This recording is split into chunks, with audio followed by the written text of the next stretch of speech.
Today I'll be making this accordion mini journal. Not quite sure, journal, folio, not sure. Anyway, I saw this design on another channel, and thank you, Arwen. Her channel is Inky Fingers Society, and she made some beautiful things, so please go check her out. I will link in the description box the inspiration video. Basically, we start with a double-sided sheet of 8.5 by 11, which has been cut down to 8 inches. Now, she used 12 inches in hers, but I'm making a mini version. And then we're taking that sheet and folding these in like this, and then that sheet gets folded in half like this, creating a page with these lovely pockets here and these flaps. And so we're going to join all those together.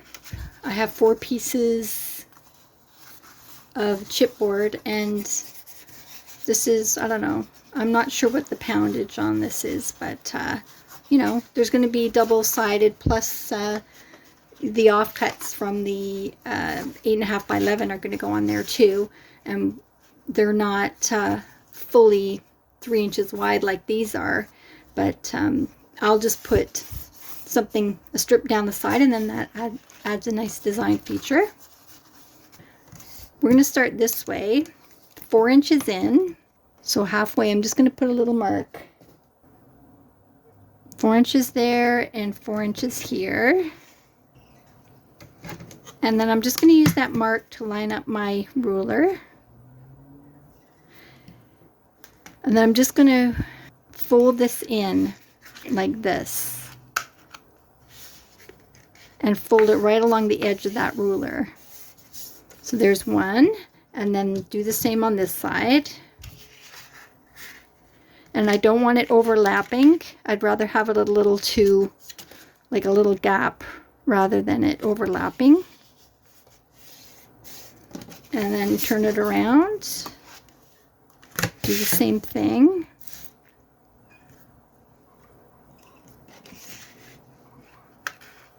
And because I have a clear ruler, I can see the other flaps.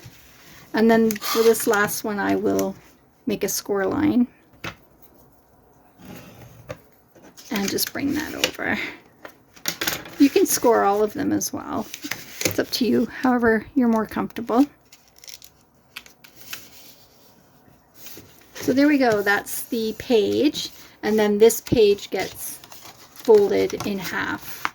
And then they're perfectly square, so you can decide, you know, what you want the design to show.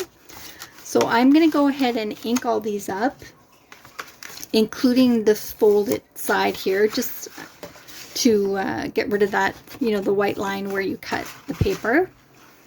And then for the covers, front and back covers, I will be sewing these strips of pretty paper on top, and they will be separate because we will be putting each page, we'll put a cover on each side of the page, and then these pages get joined right here. Okay, so this is what it looks like before gluing. I just put some clips in there to show you. There's a cover on each side, and that is just one single of the 4 folds. And then these 2 folds will be glued together, one from each page. Same as this page, 1 fold from each page, and then the same 1 fold. And then you just have to make sure that they're going the right way, that they fold properly.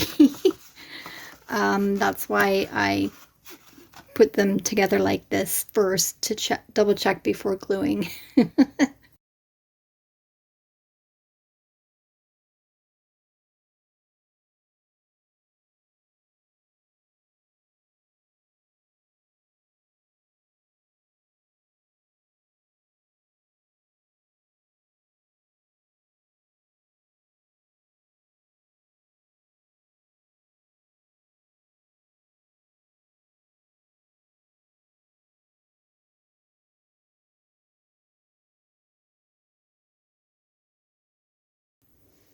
Okay, so I have my covers sewn, and I put these extensions on each cover. I'm only going to need one for the front, one for the back. I don't use directional paper for these because it's too confusing for me. So I can put my covers on and be sure of which direction that I want my pages to turn. I'm going to add my cover this way.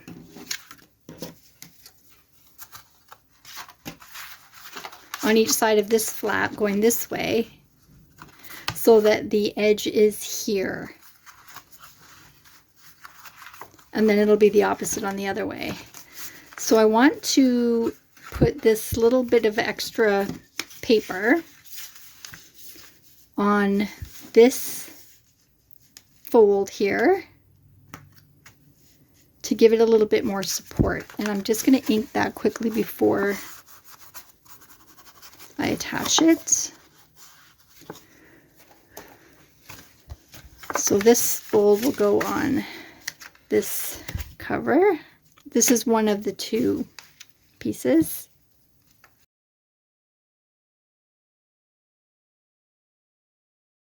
And I want to make sure that the top and bottom are really well lined up. And I did leave just a little hair of a space there so that it has room to turn.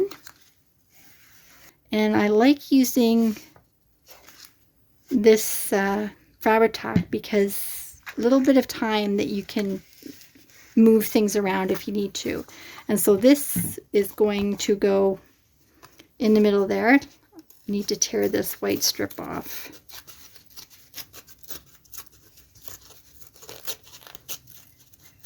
You don't have to do this, I don't think. This is just something, just a little design feature that I wanted to add. Okay, I'm just going to put a little glue on there, and I'm going to put the cover on. So I'm going to go all the way around, right up to the fold. And I'm making a big mess here.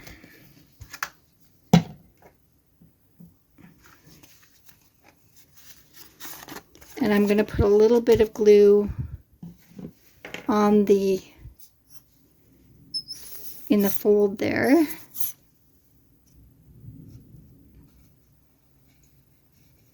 To attach to the other page.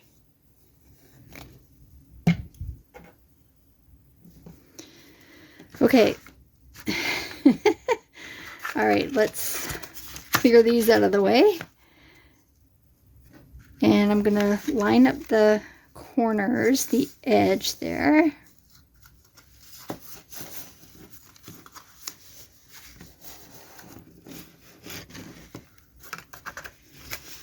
Just lay it flat till it's dry.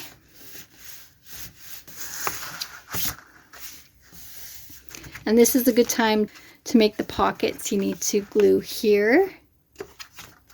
So it glues here, and then you've got some tuck spots there, or you can glue it right down, it's up to you. And then on the bottom, one line of glue there.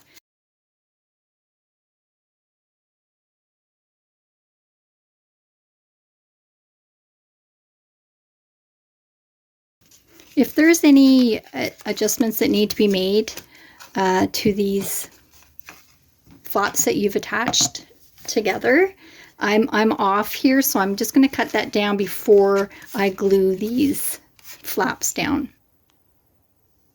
So I've done a little bit of gluing, and before I put the back cover on, I did add this piece of fabric as a closure. So you can see I just laid that across the back and then glued the two pieces together. And now it's looking like a folio, or whatever it's called. And I also added an eyelet here, and we'll add a dangle from there. And so now it's time to do the fun part, and that is dressing it up. On the these flaps, I'd like to put a cluster here, and then they can just open and close. We'll put something in there too. Things can stick up, down, whatever. So let's make a cluster. I've gone ahead and made one to start, and we'll just make another one together. So I like to start with the base that is paper, and then that way I don't need any special glue to glue it down. And I'm also starting off with a leaf. These are just leaves from the dollar store.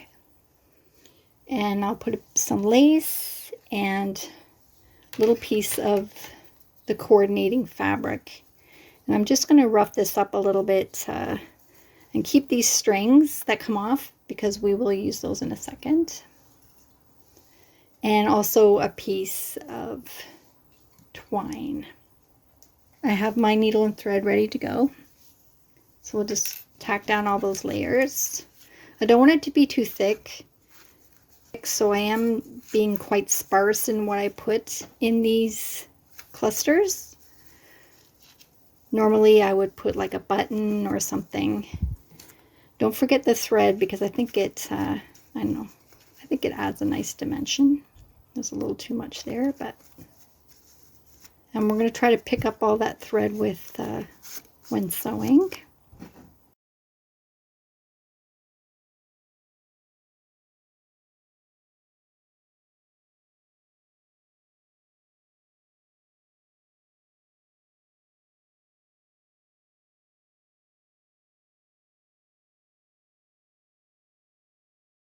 I've added some pockets, and these pockets are just squares, and I've made a 3/4 of an inch border around the size of the pocket that I want, and I've just mitered in the corners, folded it up, and that just makes a simple pocket.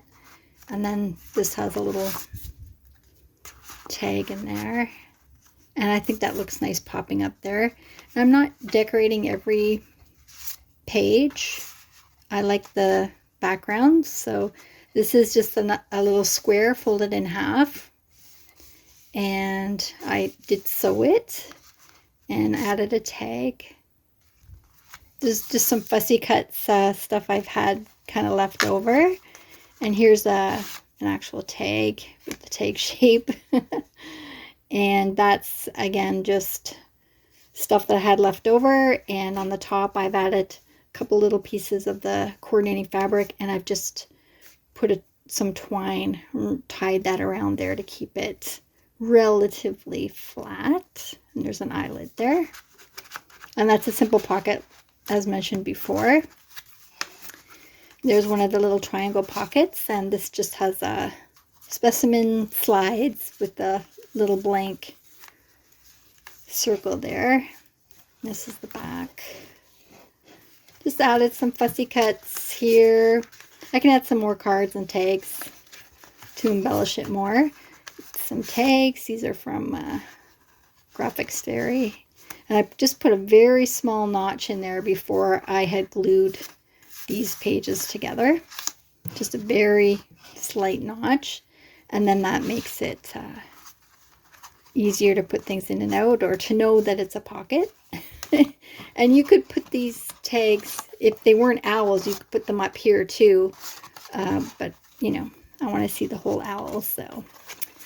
And there's one of the cluster pages. I probably will add a couple more things. And then we're back to the front. And I just added this little thing that I made here, and I just covered it with this craft paper and then strips of leftover stuff. There's an eyelet here. I like to put a little double knotted piece of fabric there. I find the bulb pins are really awkward.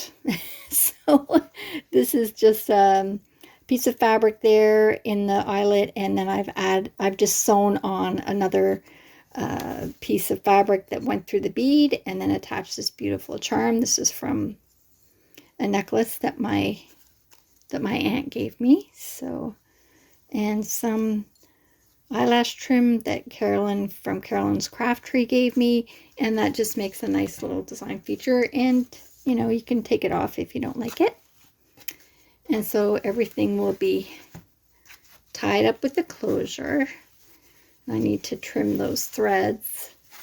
And for shipping, I would probably open this, unless I'm putting it in a box, but if I wanted to make it flat mail, I could just put it, open it up and make it half, and then it would be hopefully get in within the ½ inch limit that defines an envelope from an expensive package here for shipping for Canada Post. Anyway, that's my tutorial for today. Thank you for joining me. Take care.